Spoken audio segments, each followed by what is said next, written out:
everyone know that the recording is in progress.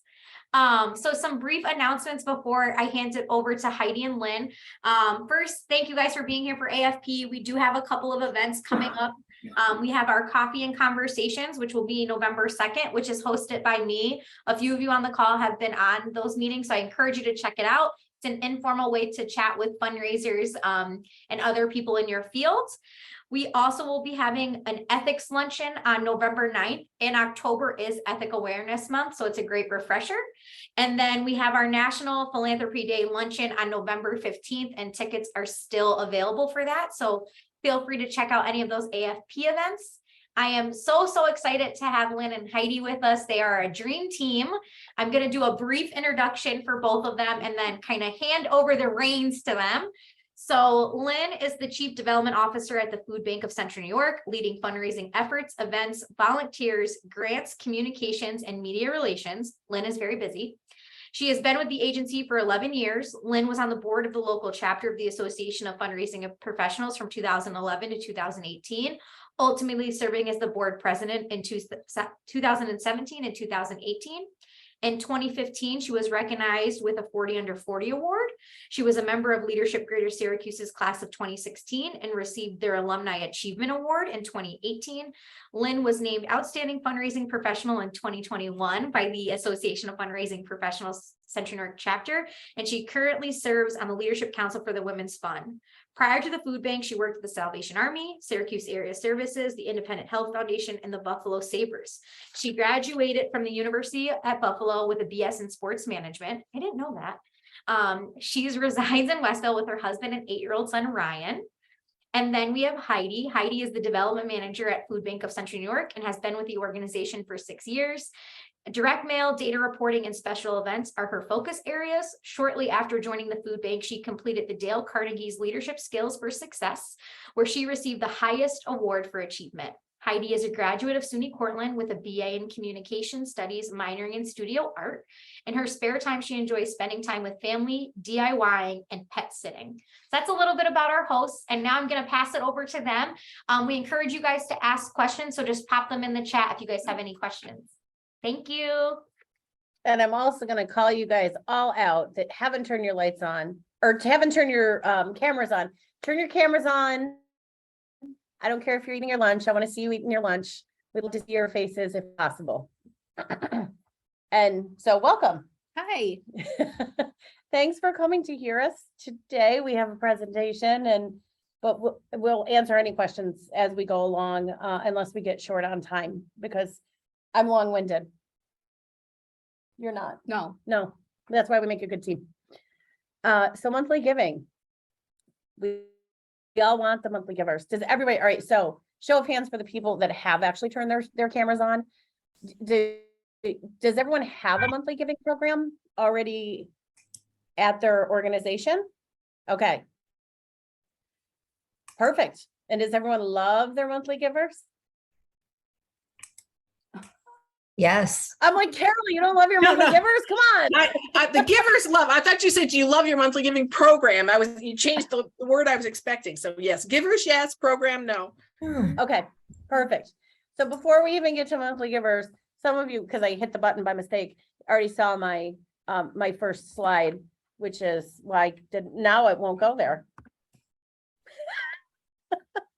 Now I can't get my first slide to come up. There we go. Okay. Who feels this way? I love fundraising. Fundraising's my favorite. Does everyone feel this way? Besides Gracie? We know Gracie feels this way. So fundraising is fun. I hope you all find it as fun as I do. Because giving is happiness, isn't it? When people give, it makes them happy. If you've never heard the research, I mean, it's dated now. It's probably 15 years old, from the Brookings Institute out of Washington, D.C. They have a whole studies about giving and happiness, and it's so interesting. So I encourage you to look into that. But so we're here to talk about the food bank's monthly giving program. And the name of our monthly giving program is the Hunger's Hope Partners. So I'm going to slide it over to Heidi. She's got some interesting things to top level things to talk about our program. So this program started back in 2003, and during that year, we gained 36 partners, Hunger's Hope partners. And to this date, we have 861 Hunger's Hope partners. Out of that 861, we have 374 donors that are online monthly givers, and the rest are check and credit card. During COVID, we saw an increase in this program, and out of the 85 monthly gifts that were signed up, 74 of them were online. Probably because everybody was home and, Right. you know, everything was online. And then when we look at our annual private revenue, so that doesn't include any government funding or whatever, but just from individuals, corporations, that kind of funding, about 10% of our annual budget is private revenue, and that is my easy portion of budgeting for revenue every year. Any questions so far? Great. So one of the ways that we stress, and I think that where we see that success, is with every interaction that we have with a donor, we're inviting them to make that monthly commitment to become a Hunger's Hope partner. And over the next several slides, we're going to show you the different ways that we're making that offer to our donors. We do offer it, of course, verbally when we're having a conversation with the donors, but there's so many other vehicles that we use to get our Hunger's Hope Partners program out there and visible to our donors. So this is an example of our appeal that we send out to our donors. Sometimes the ask is on the front of the voucher, but on this example, it's on the back. We, as Lynn is circling, we offer a monthly gift area or a quarterly gift. And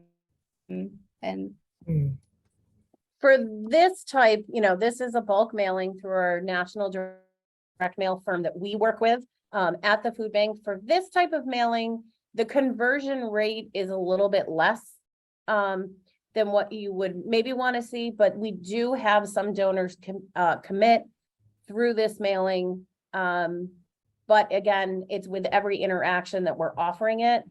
That we've recently had to switch direct mail firms. The new direct mail firm, this is their reply card for the holiday meal voucher campaign that will go out next month.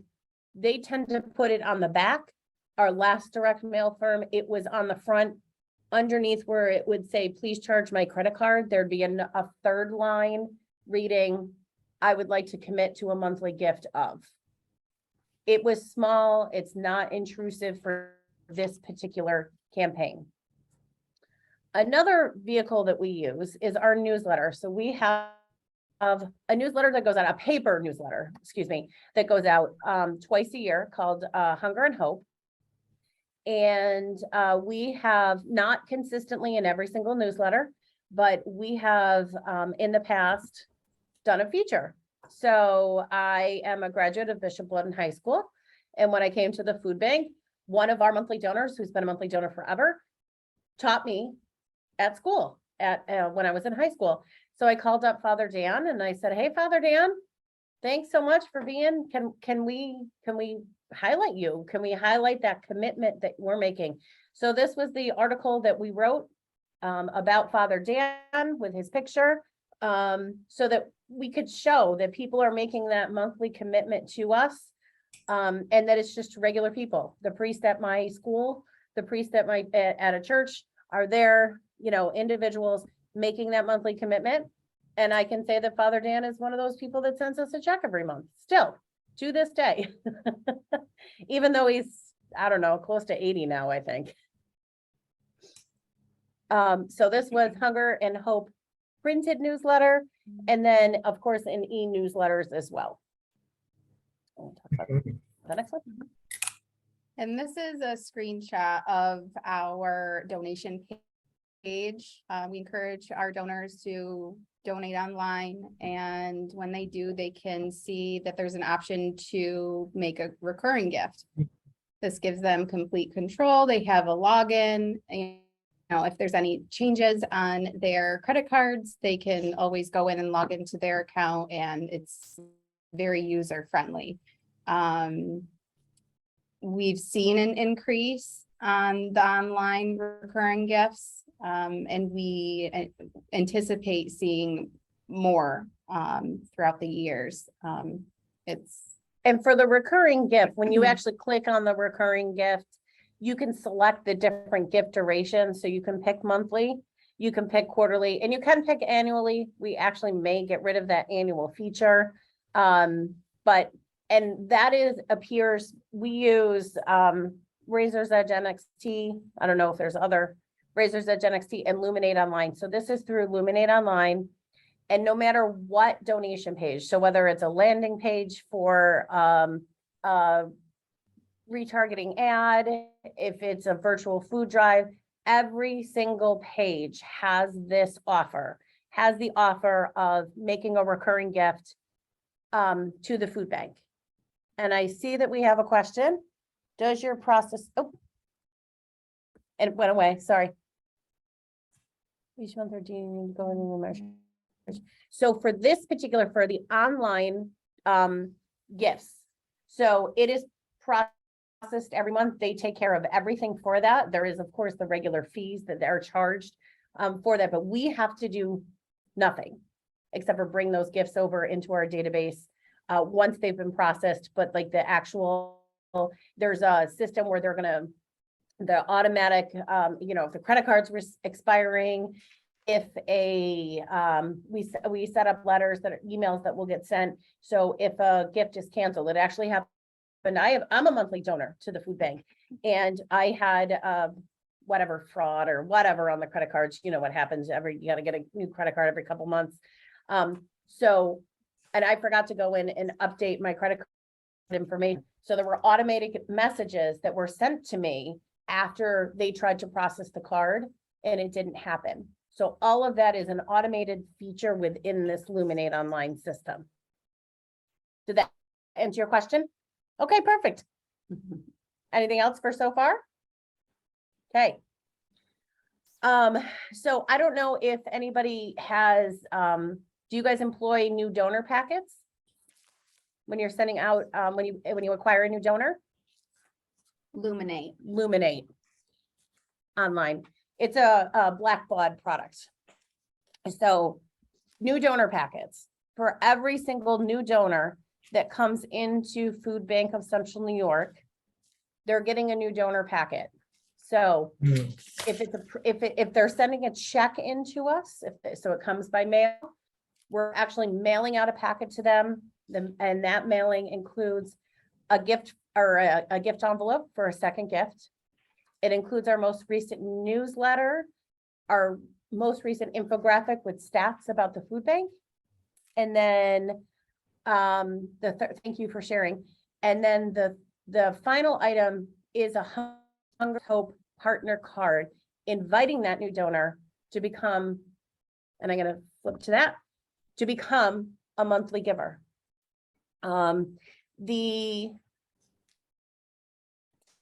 Through the online system, through Luminate Online, there's a series of emails that are sent out through a regular cadence after that first gift.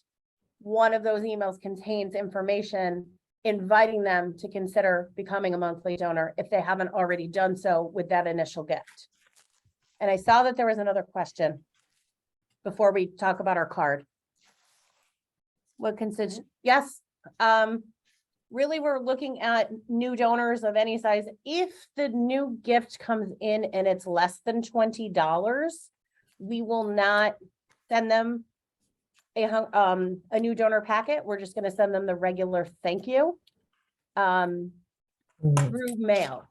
If they come in online and they're a new donor, they're going to get that email system because that's just part of the entire email, and there is no, as we know, additional cost. You want to talk about the card? This No, this one first. So, so the Hunger Hope partner card, This is the picture of the front and the back here. Front and back, we're talking about the benefits that are there, and we make it very easy. So there's some people that will, send this right back into us. And then there's others that receive this card, and then we see that conversion happening online. Questions? Okay. Our next avenue. To go along with the Hunger's Hope Partner card, every January, we take a look at the year before. Some organizations will say anybody that gives twice or more throughout the year. But we were more comfortable at anybody that gave 5 to 8 times during that year that were not a Hunger's Hope Partner already. We take that information, we invite them to be a Hunger's Hope Partner. We include the Hunger's Hope Partner card, and we identify it with like a little note, or like, A code. a code or a star in the corner, knowing that way it's easy to identify it. Those that receive it, that make the online recurring gift, it's hard for us to track at the moment anyway. Going forward, we're probably going to put a QR code on there. That way it would have a specific landing page. But last year, well, in 2021, we mailed out 1,238 letters and got 55 back that started this, the recurring gift, which it was about 4.4%. And then this year, so far, we mailed out 1,158, and we've received 22 replies back for that. So everybody is still committed, and we're really looking forward to setting up something with the QR code so we can easily track that. But 25 donors, what I could tell, switched over to a monthly online from their checks. So that's what I could gather with my query, Razor's Edge query. But this invitation, we've been doing it actually for several years now. We did not do the mailing in 2020 during COVID. We actually were seeing a lot of conversions especially online during COVID, and there just was so much going on, it didn't happen.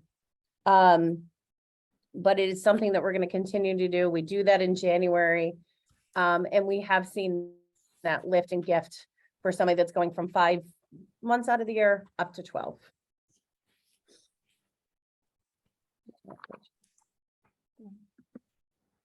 And I think that we've heard this already from Dwight Schrute or others, that online donors stay on the internet, and that is not true. As you heard went from Heidi's numbers at the beginning, more towards the beginning of the presentation, only about half of the people that are giving monthly to the food bank are giving online monthly.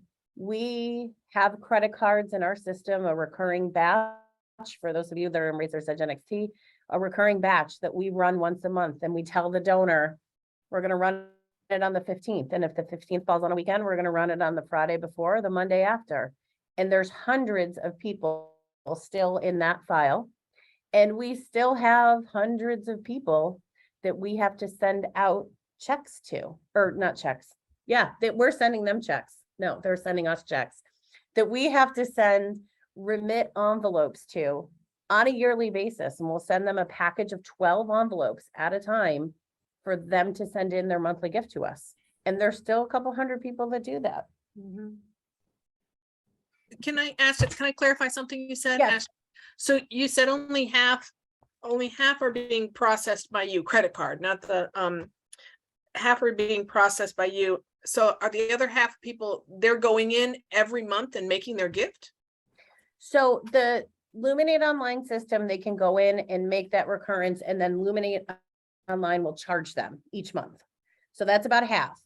Then if we look at the other half, so half of that half, so a quarter of our donors, we charge their credit card through our system. And then the final quarter are people that actually mail in their check to us still. And do you find, are the fees with Luminate higher than if you're able to just do it yourself? No, they're the same because Luminate is a Blackbaud product. It's your processor. Yeah, So, so we have the Blackbaud Merchant Services, Blackbaud Payment Services. So we have all that integrated into one system. thank you. Sure. Was there any other questions at this point? So one of the things that we use to tell people, you know, what is it about a Hunger Zone partner? You know, so we have a very, I call it robust. If anybody's on our mailing list, you understand what I mean. Direct mail file. We work with a national company, and probably if you're on our direct mail file and you're not a Hunger Zone partner and you've given to us recently, you're going to receive probably 8 to 10 mailings this year from the food bank asking you to make another donation. And we do have people that they wait until they get that letter and they send us a check. And we do have people that give us once a year. So we're working, you know, so segmentation, of course, is something that we're always working on. But when somebody becomes a Hunger Zone partner, we take them off that list. So they're not getting those monthly mailings because they've made that commitment. But we want to stay connected to them. So we will go in and we will send them our newsletter. So we have them on our newsletter list to actually receive our paper newsletter that goes out end of December, first week of January, and then late July. And then if we have their email address, they will also receive our e-newsletters and any sort of like specialty messages we send through our e-newsletter system, which might be like a holiday greeting card. It might be information about one of our events, Savor Syracuse, but we limit. We're not sending those many times weekly or anything like that.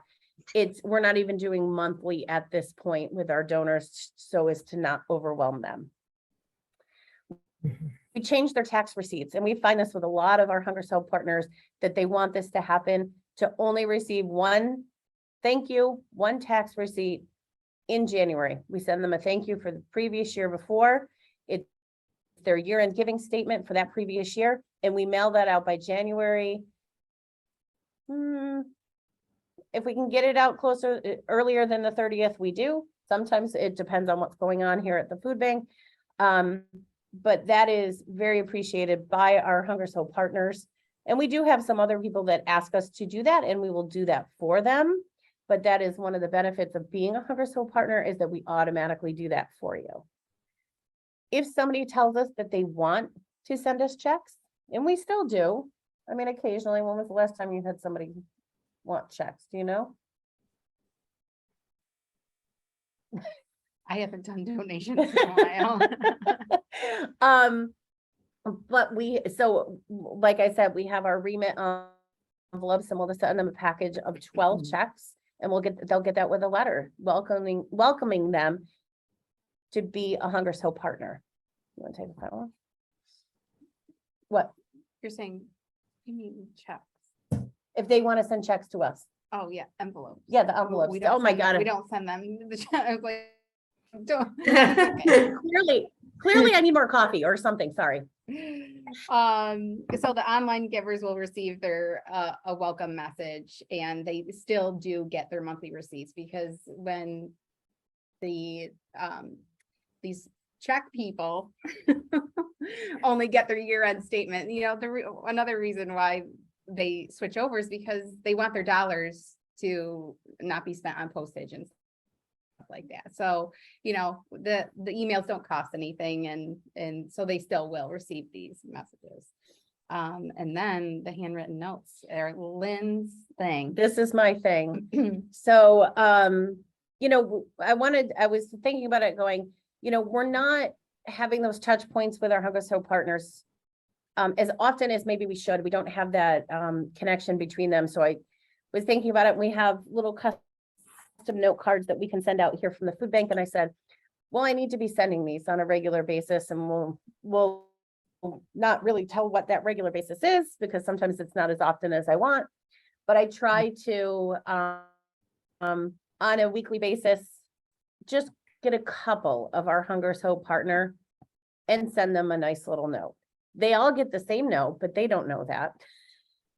But what I do is I'll pull up their constituent record, and here's what I send them. And I will customize it so they know how long. This is from an actual letter that I sent. So this particular person's been a Hunger So partner since 2008. So imagine the impact that they have had in our mission since 2008. If I pull up a donor record and they haven't been a Hunger So partner for a year, I will not send that out yet. I wait till they hit that year mark. And then I will send out these things. And I always include a business card. I always invite them to come here to join me for a tour of the facility. And many times I'll get calls. I don't get a lot of conversion on that invitation for a tour of the facility, but I will get calls with random questions from these donors, usually within a week or two of sending these out. But they thank me, and having that handwritten note, if you guys aren't writing handwritten notes on your thank yous is so important. We started several years ago where any gift that we receive at the food bank of $100 or more gets a handwritten note. If they give between $100, and let me tell you, it's a lot sometimes. If they give $100 to $400, they only get me. They get the B team. But if they give more than $400 in a single gift, they get the A team of our executive director, Karen. And the other thing that I can't stress enough for those handwritten notes on the letters is don't hold up your mail to have a handwritten note. If you can't get to a handwritten note within a day or two of that gift coming in and that receipt being populated, send it out, get it out the next time, because that timely receipting and acknowledgement of the gift is still the most important thing that you do. So that's why for our Hunger So partner, I just kind of randomly choose some people throughout the year and I send them out. I'm not trying to tie it to a specific gift date. That's what's great about them. I don't have to tie it to a specific gift date. So if I have a lot of other things going on, I can just send it out whenever it's applicable because they are making that monthly gift. And Gracie, thank you for you keep on saying yes, yes, yes.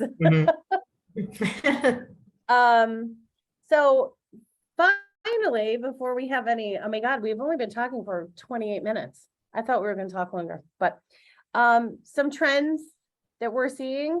And we also want to hear from you guys questions, maybe successes that you've had in your program that you can share with the group as well. So let's talk about some trends and some future forecasts. We are seeing right now, a food bank donor tends to be a little bit older. I don't know what your donor bases look like, but ours tends to be a little bit older. So we are seeing a bunch of our monthly donors convert to the yearly pledge so they can make that annual IRA mandated 70.5 distribution directly to us. But we still keep them on that mailing schedule of only getting Hunger and Hope newsletters and keep them as a monthly donor, even though we're only getting that yearly pledge, because that has been their relationship with us. That is their comfort level and the relationship they want to keep with the food bank. Like I said before about the online monthly donor conversion, we are anticipating a good chunk of them to move over to our online portal. It's, like I said, easier for them to control and keep track of the thank you letters and tax receipts and stuff. So I don't know, for those of you that have your camera on, are any of you accepting Venmo and or crypto at the moment? Oh, Carol? Just Venmo, not crypto. Venmo. And how are you accepting Venmo? Well, we're just transitioning. We're ditching who we had and going to a new online platform because one of the things was for Venmo. Okay. So Oh. David, did you have something to say? Because you came back on camera. No, okay. So Venmo, through our processor, it just got, was enabled for us to be able to use it. So it actually, if you went on the food bank website, it's, to make a donation, it's not there yet, but it is. When my communication person comes back from vacation, it's on the top of his list. So we're able to make those Venmo, and the crypto, we have signed up for a crypto currency accepting kind of third-party platform. And I will be honest, we signed up for it and signed the yearly pledge and paid the money to do this. And that's kind of when crypto tanked a little bit, right? About a week and a half later. And I was like, whoa, that's interesting. But they do have we haven't received an outright gift at the moment through crypto. But I can say that this particular processor, third-party company that we're using, they actually have these, what they call index funds.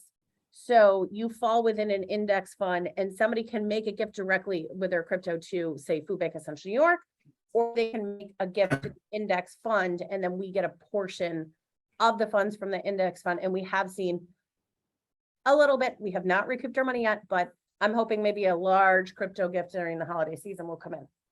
Can I ask you a question, Lynn, about crypto? Because like, I don't understand crypto like at all. Like I don't participate, like I don't understand. So are you ever noticing with your alternative like vehicles, are you getting resistance, or are people very comfortable with that sort of giving? So crypto giving is growing. Like I said, we haven't received any gifts, but and honestly, I can't claim to understand how crypto works. I understand it maybe this much based on the different webinars that are kind of third-party crypto company, because that's all they do, have given, and some information that they've sent to us. I mean, both Heidi and I, when we went into it, we're kind of like, sure. There seems to be a lot. And how it started for us was I was on a webinar through Feeding America. So Feeding America is a national hunger relief organization that 200 food banks across the United States are part of. So there was a webinar, and they had a webinar specifically cryptocurrency. And, everyone was salivating when Food Bank of New York City said that somebody was having an NFT sale. Would you buy these tokens through crypto? These tokens, artwork tokens through crypto. And they didn't know anything about it until they saw it mentioned in a tweet and said that they were going to get the money, and it ended up being $3.2 million for them. And I said, I want that for Syracuse. I want that for my organization. So we kind of, we did some more research. We looked into some different companies and said, you know what, this is something that's coming.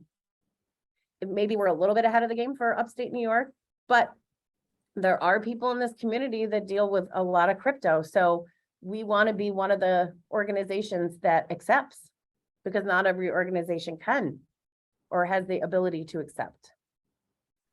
So I am no crypto expert.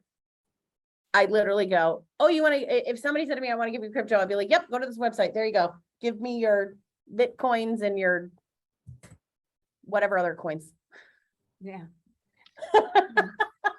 Lynn, can I ask you a different question? In terms of the processing fees, does your site then, are you asking your donors to cover the processing fees? No, we are not. So prior to going to Luminate Online, we were on, we used Network for Good. I don't know if anybody here is using Network for Good or has heard of Network for Good. We were using Network for Good, and on Network for Good, they could opt in to cover the fee. Started using Network for Good probably back in 2015, I think it was. We did see a lot of people covering that fee, but as time went on, less and less people for us were covering the fee.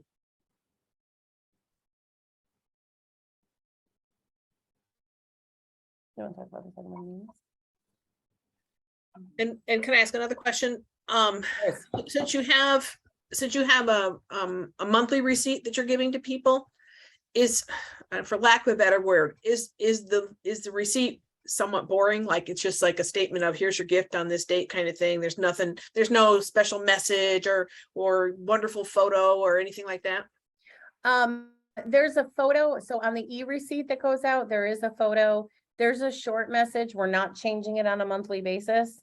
Okay. So it's more of a standard thing. We don't have the bandwidth to change those on a monthly basis. I can't speak. Again. With Luminate Online for us, it allows us to put people in different segments for our email strategies. For e-communications, I don't know if anybody else has, I mean, I know Kraus has it, but I don't know what other, and then the final thing that we're kind of seeing and we're going to be looking into, I just need to find the money to do it, but that's another story. But the problem that we all have is, I mean, we're all used to monthly subscriptions, right?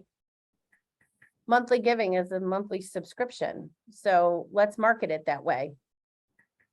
We're the HelloFresh of giving, right? I mean, give to us on a monthly basis and you're helping to feed somebody else. We're the HelloFresh of giving. So really, how do we get that message out? How do we give that, and advertise it that way? Because especially that younger donor, I mean, think about it. We all have it I know having for my streaming services and all those types of things. Let's market it in the way that marketing has worked for all these other services that we just say, yeah, I'm going to do this monthly service. Let's market it that way. Mhm. And then I wanted everyone to be aware about MasterCard. Has everyone heard about MasterCard? But does everyone know that MasterCard changed their mind again? Exactly. So MasterCard came out, it was a couple months ago, and it really because of these recurring gifts. And there ended up being so many chargebacks and disputes and things like that. It was costing them a lot of money. So they came out and they made a blanket statement that if you accept recurring gifts, and it did not matter if you were a nonprofit, you had to make sure that you had people signing off on this, and you had to be able to prove it, and you had to send monthly receipts, and there was all these things that you had to do. So through some different advocacy efforts that happened, then it was, oh, well, for nonprofits, we're going to change it. And it was supposed to take effect September 22nd. So then for nonprofits, they said, we're going to change it. We're going to give nonprofits more time until March 21st. Well, now they've changed it for a third time.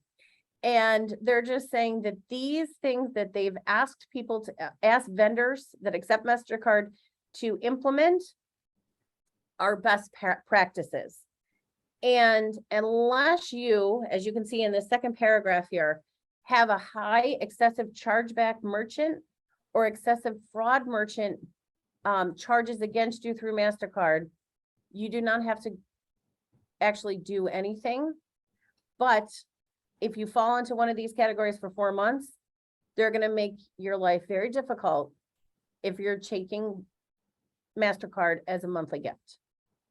There had to be an advance notice that you were going to charge the card. Then you could charge the card, and it had to be within, was it 3 days? And then you could charge the card, and then you had to have a receipt out to them within 24 hours. And there was all these things. And we looked at it and we said, okay, for people that make an online gift to us and make an online monthly commitment to us, this is easy. We can make this happen. But for those people that we charge their card here at the food bank, some of them we don't have emails for. So how are we going to let them know within 3 days that we're going to charge their card for their monthly gift to the food bank? So we're very happy. And this decision just came out about them making, kind of reversing it and saying you don't have to do this anymore. But I thought it was worth keeping in because A, maybe people didn't know that. And then B, obviously if MasterCard is talking about this, your Visas, your Discovers, your American Expresses are talking about this. So this could resurface at any time. And it is going to be very time consuming if people have to enact this for their monthly giving programs.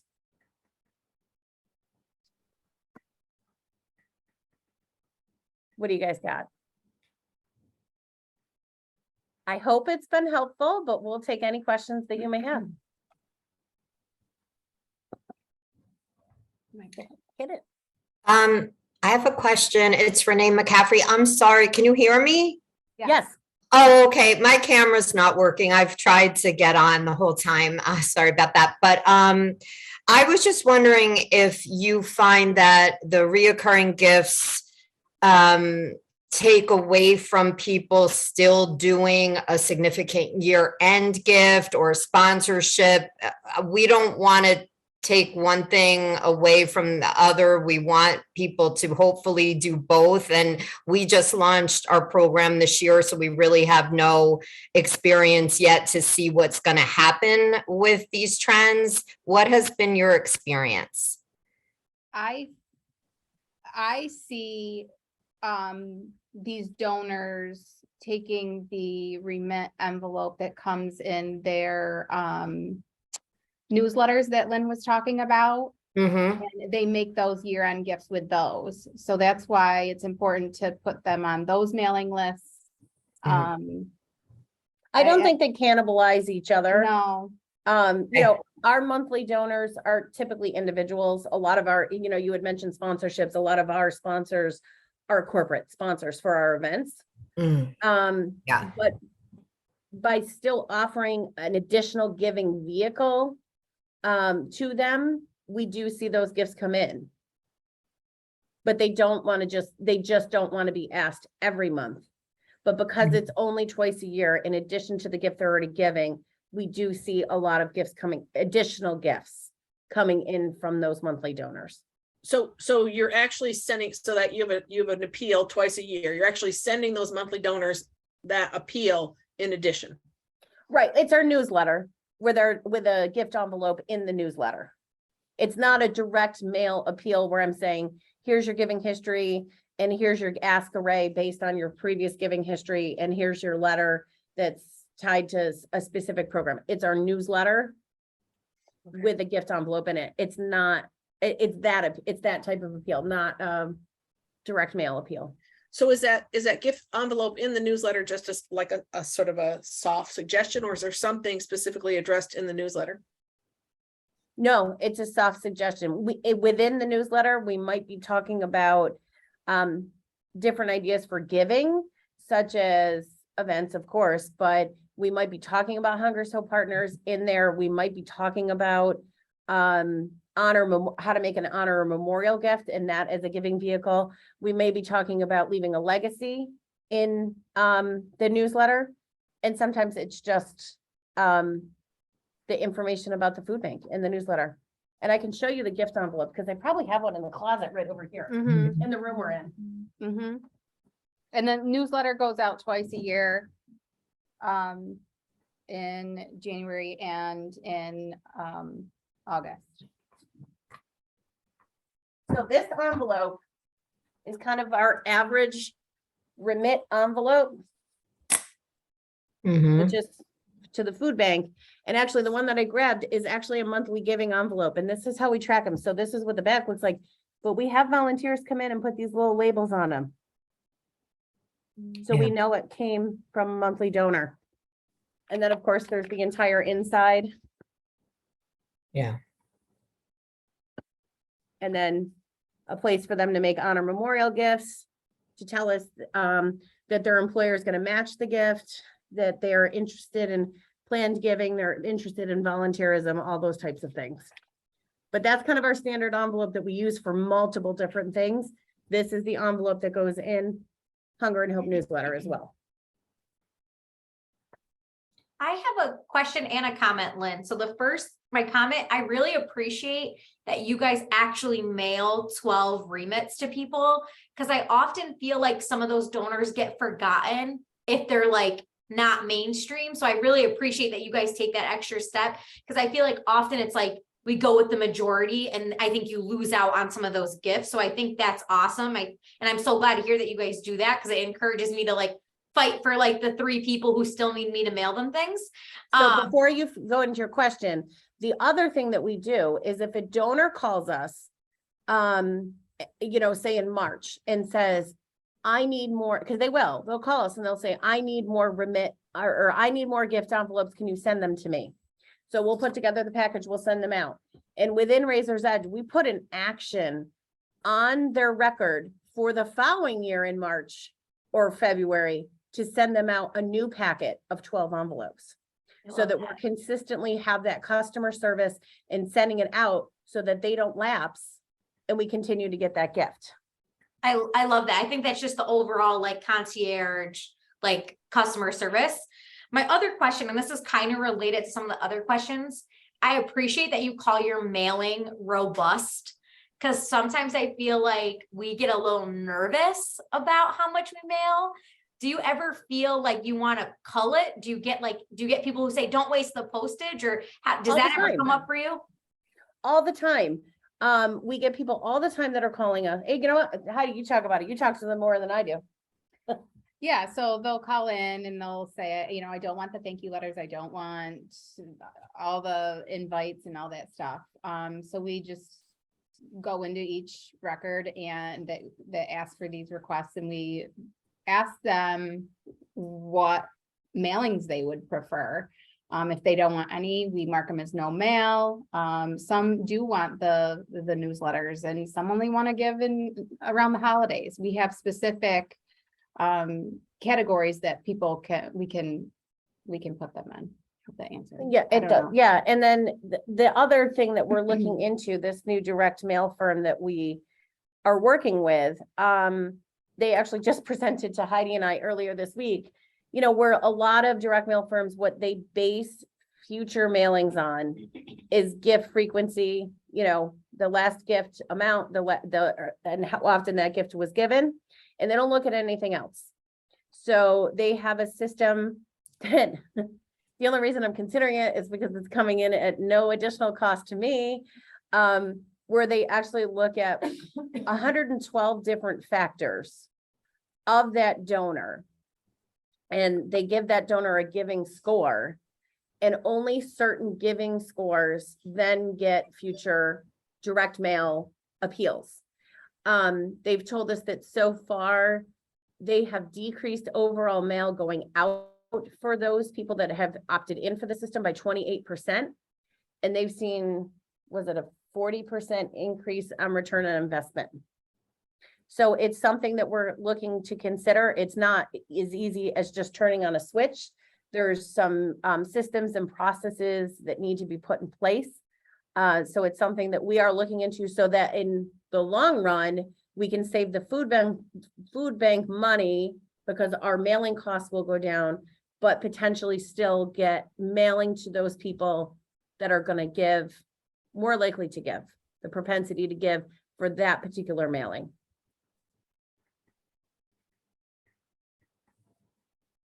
And then Lynn, I think there was another question in the Oh. chat. It just said, is the newsletter sent only to monthly givers? Nope, our newsletter, let's see, our last newsletter was probably sent out to what? 18,000. So it's individuals, it's corporations, news, and monthly donors are in there. So it's not something that's tailored specifically to them. Yes. Lynn, question, actually two questions, but first one is, you said you had Network for Good. They're on our short list of what we're considering. And you left Network for Good. Can you explain your reason for leaving them? We wanted more functionality, really. So at the time before we used Network for Good, we were just using PayPal. We had a PayPal button. And we all know, I think, the limitations of PayPal. So we kind of did some research at that time, and we went to Network for Good, and Network for Good was fantastic. We did like it for many years. So if anybody knows anything about Razor's Edge, so we were on Razor's Edge 7, and Blackbaud as a whole is pushing everyone off 7 because they're going to stop supporting it soon and making everyone go to this product Razor's Edge NXT. So of course, during the sales pitch, they let us know about Luminate Online and how we could integrate the systems together. And it really just seemed like a better fit for us for Network for Good, because we wanted the functionality of having to be able to make almost unlimited donation pages so we could track every single campaign.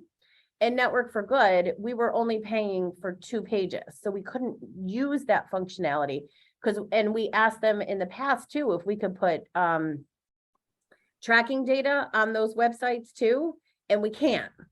They wouldn't allow us to put the tracking data. So we really, like a retargeting ad, it was great to have it and we could see how many clicks, but we couldn't see the conversions.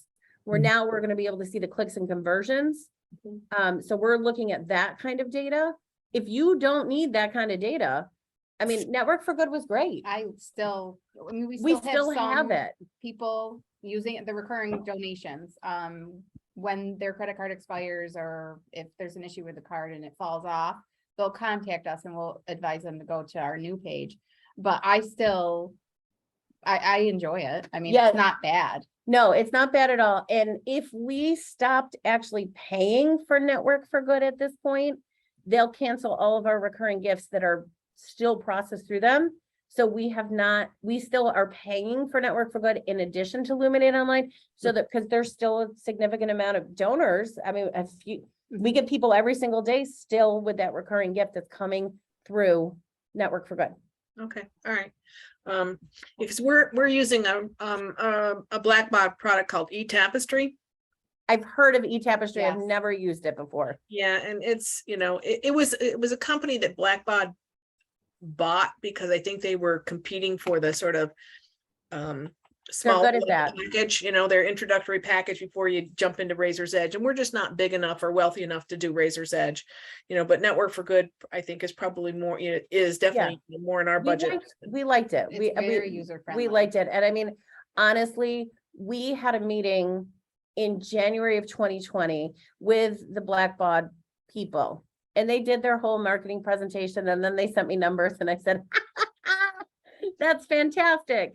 And then COVID hit and the food bank, well, we've been here forever and we've always had a great amount of supporters, but the food banks, not just us, but food banks nationally were thrust into the spotlight. And we became the charity of choice for so many. And we needed to be able to do more and be better. And with the systems that we had in place, we realized that they weren't giving us the flexibility and the choices that we needed. So that's why we actually upgraded to Razor's Edge NXT and Luminate Online. Okay, well, I hope we run into that in the future, that, we need to upgrade, to that, but I hope so too. And I hope it's not something like COVID that causes it. yeah, well, I certainly hope for that. My second question I had for you is, at what point do you sort of call people from your list? If if you haven't received a gift from somebody in a certain amount of time, any interaction, do you drop them? Oh, yeah. So for our newsletters, we're kind of in a 12 to 18 month time frame for people to get our actual paper newsletters. For our direct mail appeals, we're considering current within 24 months. Anything beyond 24 months is a lapsed donor to us, and they fall into a different pile. And those lapsed donors get an acquisition mailing instead of a cultivation mailing from us. And those acquisition mailings do not have the frequency as the cultivation mailings that you get 8 to 10 times a year. You may get it up to 4 times only during the holidays when everyone thinks about food insecurity, because people are not hungry in February. Okay. All right. Thank you. Thank you, Gracie, for laughing at my bad joke. I worked at the Samaritan Center, so we used to call them turkey people, because it's like everybody wants to give to the hungry when it's Thanksgiving. Yes, But there's hungry people on the 4th of July, so. right, because people will call me and they'll be like, but I need to get my food to you before Christmas. And I'm like, you know what? They're hungry the day after Christmas too. Was there a question we missed in the chat box? Just a question about what there will be a recording sent out, and Oh, okay. it will be. It does take a little bit to download, so it might be early next week you guys get it, but a recording will be available for everyone. And I think Alexis, you had your hand up, right? Yeah, I just wanted to share something that Unity House does when we have donors that kind of fall off and don't give. We do a phone-a-thon every December, and we call, I participate, and then our board participates, and we have our CEO and COO participate, and we split up the list, and we call donors that had made a gift in the past 3 years but hadn't given recently. We have a script, We call them like, thank you so much for giving in 2021 for X amount of dollars. Would you like to give again, help reach our goal? We always have a match that we try to raise. And then we have tailored A and B emails and letters that we send out. So if we talk to someone on the phone, they're like, oh my gosh, yes, sorry, I just didn't get to it this year. We send the reminder A. If we called them, left the voicemail, called them a couple times, didn't answer, we send the reminder B like, oh, sorry, we missed you. Would you like to give? And that's something that has worked really well for us. We always get a donor that matches up to $5,000.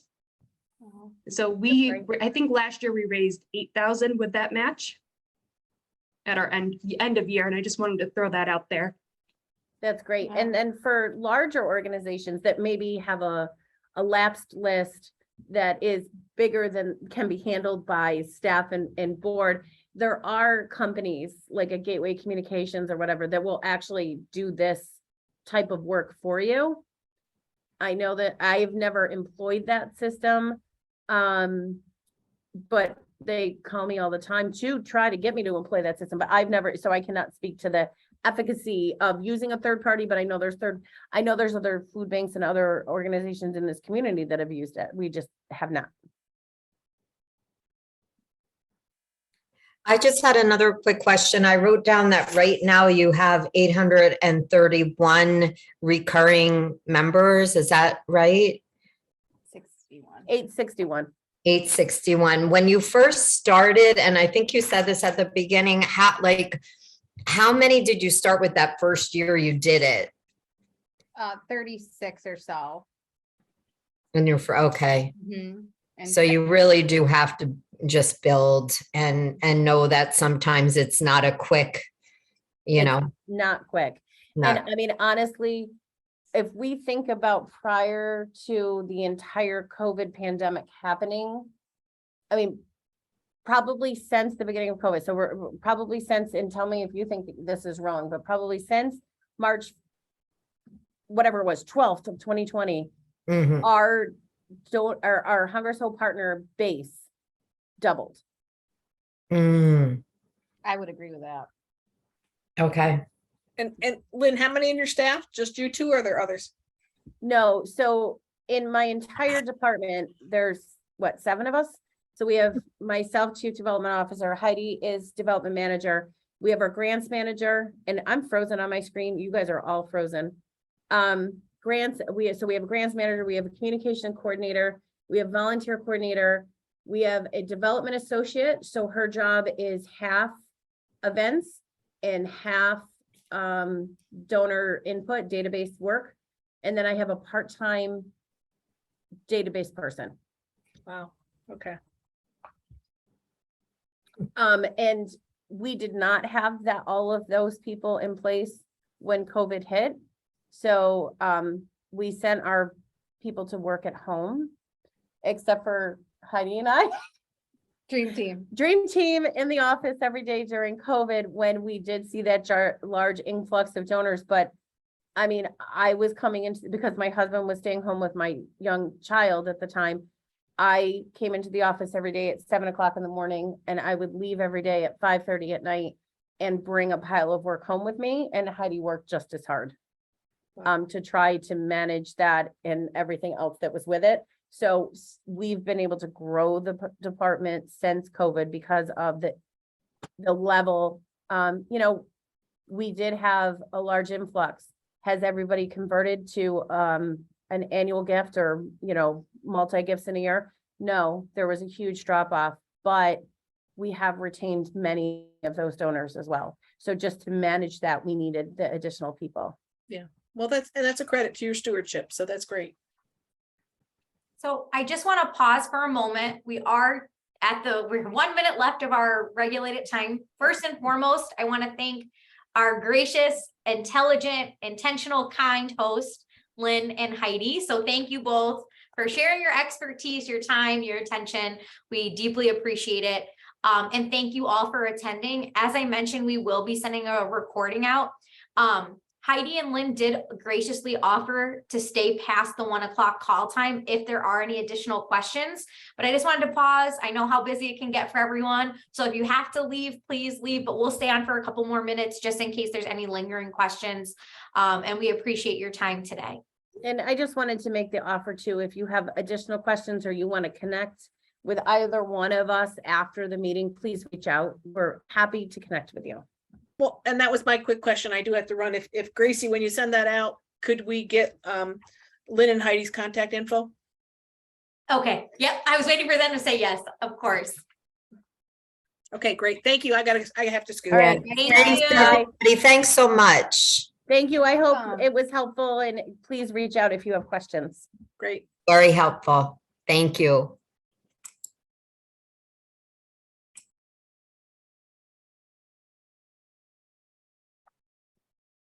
Okay. Nobody then wants to there talk